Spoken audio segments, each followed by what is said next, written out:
ও হচ্ছে অনেক বুদ্ধিমতী, ওর মাথায় অনেক ব্রেন। এরকম একটা মানুষকে যখন বেছে নিয়েছিলাম তখন আমি দেখেছিলাম যে মানুষটা শুধু আমার দিকেই মনোযোগ দিচ্ছে, আমি ছাড়া তার ওয়ার্ল্ডে আর কিছুই ছিল না। ভালোবাসার মধ্যে কোনো বয়স টয়স এগুলো কিছু হয় না। ওকে আমি ভালোবেসেছিলাম ওর কেয়ার দেখে, ওর আমার প্রতি লয়ালিটি দেখে, আমার প্রতি ওর ভালোবাসা দেখে, আমার প্রতি ওর যত্ন দেখে, এইগুলো দেখে ওর প্রতি আমি এতটা লয়াল ছিলাম বা ভালোবেসেছিলাম। যারা সোশ্যাল মিডিয়াতে থাকে, আপনি যেহেতু সোশ্যাল মিডিয়াতে ওইভাবে অ্যাক্টিভ ছিলেন না, ছিলাম উনি না। একজন কন্টেন্ট ক্রিয়েটর বলেন, টিকটকার বলেন, যাই হোক, এদের তো অনেক সম্পর্ক থাকতে পারে, নানান দিকে তারা ব্যস্ত থাকতে পারে। এরকম একটা মানুষকে কেন বেছে নিলেন? এরকম একটা মানুষকে যখন বেছে নিয়েছিলাম তখন আমি দেখেছিলাম যে মানুষটা শুধু আমার দিকেই মনোযোগ দিচ্ছে, আমি ছাড়া তার ওয়ার্ল্ডে আর কিছুই কিভাবে? ছিল না। ওনার কাজ ছিল তো। উনি আমাকে দেখিয়েছে, উনি আমাকে যতটুকু দেখিয়েছে তাতে আমি কনভিন্সড হয়েছি। উনি সারাক্ষণ আমার সাথে ভিডিও কলে ছিলেন। একটা মানুষ আমার সাথে সারাক্ষণ ভিডিও কলে থাকলে আমি দেখতেই পারছি যে সে কি করছেন। আমি আসলে তখনও বেছে নেই নাই ওকে আমার পছন্দের মানুষ হিসেবে বা লাইফ পার্টনার হিসেবে বেছে নিয়েছি আরো অনেক পরে, এক বছর পরে। প্রথমে কোনো রিলেশনে Relation-এ- প্রেমে ছিলাম না। ওই যে বললাম যে একটা কন্ট্রোভার্সি হলো, তখনও আমাদের এই রিলেশনটা এতটুকু গড়ায় নাই। তো মানুষের যখন এত কন্ট্রোভার্সি দেখছি তখন আস্তে আস্তে ওই সব চিন্তা ভাবনা তো ভুলিয়ে গেছি। তো এত কিছু করি নাই, তারপরও কত কিছু শুনতে হলো, এগুলা নিয়ে আর চিন্তা তো ভাবনা করার মানুষের কিছু জন্যই কি আসে না। তুমি আমার প্রেমে না না, পড়েছিলে? এগুলা চিন্তা ভাবনা করতে আসে না কোনো কিছু। তারপর আস্তে আস্তে যখন ওর সাথে চলাফেরা শুরু করলাম, তারপর দেখলাম ওর কেয়ার, তারপর আদর যত্ন, এগুলো অন্যরকম ছিল। তো এগুলো দেখতে দেখতে আস্তে আস্তে ওর প্রতি অনেক উইক হয়ে গেলাম। তখন আমিও আমার ওয়ে থেকে, আমার থেকে অন্যরকম একটা ভালোবাসা ওর জন্য তৈরি হলো। হুট করে তো ওর জন্য আমার ভালোবাসা তৈরি হয় না। অনেকেই বলে যে টাকা দেখে ভালোবাসছে, না হলে কেন এই ওর চেয়ে বড় বয়সে মহিলাকে ভালোবাসবে, কেন ইয়ে করবে। ভালোবাসার মধ্যে কোনো বয়স টয়স এগুলো কিছু হয় না। ওকে আমি ভালোবেসেছিলাম ওর কেয়ার দেখে, ওর আমার প্রতি লয়ালিটি দেখে, আমার প্রতি ওর ভালোবাসা দেখে, আমার প্রতি ওর যত্ন দেখে, এইগুলো দেখে ওর প্রতি আমি এতটা লয়াল ছিলাম বা ভালোবেসেছিলাম।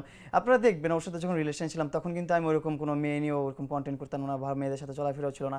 ও তো করতোই না। ও তো প্রথম থেকে ফার্স্ট টু লাস্ট যেমন ছিল তেমনই সাদামাটা। তো যাই ছিল, আমি যেমন একটা মানুষ, আমিও কিন্তু নিজেকে অনেক পরিবর্তন করে ফেলেছিলাম, এখনো পরিবর্তন তুমি আছে। কি আমাকে সাদামাটা পেয়ে আমাকে টার্গেট করেছিলে নাকি, যে ঠিক আছে সাদামাটা যা বুঝাবো তাই বুঝবে, যেভাবে রাখবো সেভাবে থাকবে? তোমার মতন শেয়ানা মানুষকে আবার আমার বুঝাইতে হয়? এখন বলো, কিন্তু এখনই কিন্তু বলো। সাদামাটা বলতেছি তুমি ছেলেদের নিয়ে ঘোরাফেরা করো না, কন্টেন্ট করো না, মানে এখনকার যুগের এখন যে যা করতেছো, তুমি যেভাবে ঘোরাফেরা করতেছো, এখানে যাচ্ছ সেখানে যাচ্ছ, এগুলো তো তখন ছিল না তোমার। তুমি বাসায় বসে থাকতা আর পার্কে যেয়ে হাঁটতা, বাসায় বসে থাকতা, পার্কে যেয়ে হাঁটতা আর অফিসে যেতা, এই তিনটা কাজ করতা, এই তিনটা কাজে আমি দেখতা, এই ছাড়া আর কোনো কাজ করতো না সে। আচ্ছা মামুন, লাস্টে একটা ওয়ার্ড বললেন যেটা, যে উনি খুব শিয়ানা। কিভাবে, কেন মনে হলো যে সে খুব শিয়ানা? আমি বলি ও শেয়ানা মানে জিনিসটা যদি নেগেটিভলি নেন তাহলে নেগেটিভলি নাহলে এই জিনিসটা হচ্ছে, আমি পজিটিভ বলি ও হচ্ছে অনেক বুদ্ধিমতী, ওর মাথায় অনেক ব্রেন। ও মানে ঠান্ডা মাথায় এত সুন্দরভাবে প্ল্যানিং করতে পারে, এত সুন্দরভাবে গুছিয়ে দিতে পারে আপনার জীবনটাকে, আপনার জীবনটা অনেক ব্রাইট হতে পারে। তোমার জীবনটা কি গুছানো হয়ে গেছে? আমার জীবনটা তো অগোছালো করে দিছিল। মানে যখন তুমি এই যেটা রে, বলছো, তুমি ঠান্ডা মাথায় অগোছালো করে দিছিলা, এখন আবার গুছানো হচ্ছে, হচ্ছে গুছিয়ে যাবে তার মানে ইনশাআল্লাহ। তুমি আমার সাথে যতদিন ছিলা ততদিন আগোছালো ছিল?